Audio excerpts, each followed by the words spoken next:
Howdy team, today we're going to start Excel.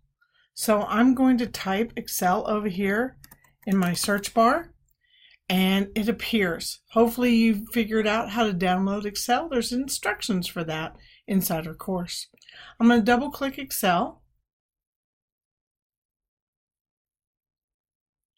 And this is the Office 365 version. When I first open Excel, it shows us all sorts of templates, great ideas. You can search for more. We're going to just open the blank template today by double clicking. Once we've done that, we can see our ribbon. This is true across all Microsoft Office products. And when we look at the numbers on the side of Excel, I'm trying to make this just a little bit bigger for you. So maybe that'll help. These numbers on the left designate rows. I am on row 3 and row 6. The letters at the top designate columns. Column A, column C, and column E. If we look at a particular cell, normally we would read it as this right here is cell A1. And for example, this is cell C5. So you read the column first and then the row, and that tells you where the cell is. We've identified two cells, cell A1, and we've identified cell C5. And you kind of have to take a little bit of practice, kind of like working with a coordinate grid.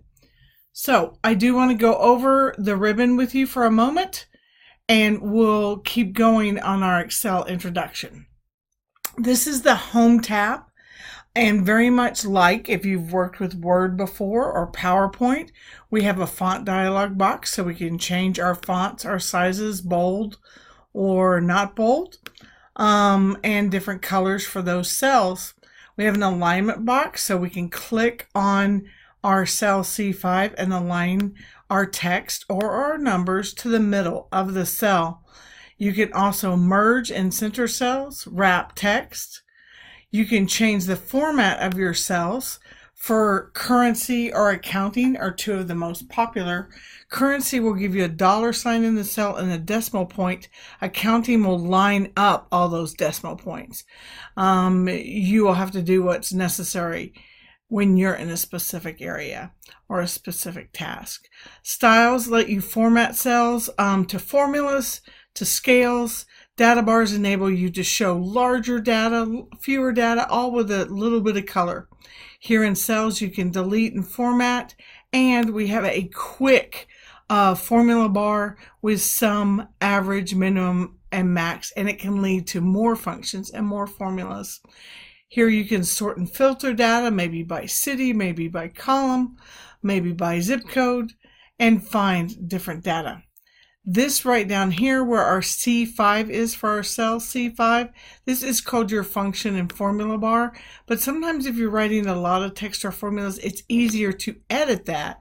Maybe when you wanted to change this to C and 5, then we could do it up here in the formula bar so it's not crunched into that little cell.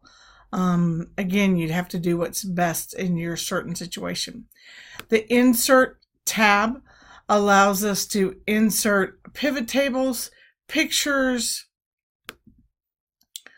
online pictures, shapes, lets you do bar charts with your data, pie charts with your data. These are called spark lines, and they give you small representations of data. And it might be fun if we looked at a little bit of data while we're doing this. So let's do that and see if that helps us a little bit with our explanation. Here is an Excel chart that was used in a previous semester for the midterm exams. I'm going to make this a little bit bigger so you can see part of what we're talking about.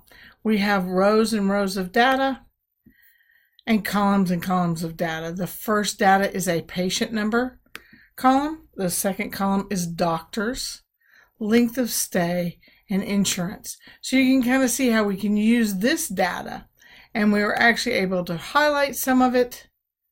And I'm going to come off here for a second. We could click that insert, and here's a chart we made, days stayed by patient of each doctor. So there's lots to learn, and these ribbons are going to enable us to do so much more. In drawing, you may or may not have this tab activated that lets me color or highlight with different things, or pins. Page layout lets you have your margins. Normally in APA, that would be a 1-inch margin. Orientation lets your page go up and down like portrait, or sideways like landscape. And when we clip on over to formulas, this is where you have access to all your formulas. I showed you back on the home tab, we had our quick formula over here if we wanted to make a quick sum or a quick average. Over here on the formulas tab, we have numerous formulas already made in Excel for you, so you can just add to them and fill in the numbers you need to get the answer you need. It's a great tool. Takes a little bit of learning, but you'll love the power of it. Data lets you work with CSV files, sort and filter your data, and so much more. Review is for when you want to make sure your spelling's correct. It's accessible for special needs. And view lets you change different sizes. You can also change sizes down here if you need to change sizes or zoom windows. We are now in one worksheet. Here's our worksheet. Down here at the bottom is called questions. That's our tab. We can right click those tabs and make them different colors, and that can really help you when you have numerous tabs and lots of worksheets. This whole thing of Excel is called a workbook. We also have a help tab, which can provide some support. I like to look on Google or look in YouTube for help. And you can also search here in the search bar. Really quick tour of Excel, and I hope you found it helpful. Now for our next assignment, we will make a table.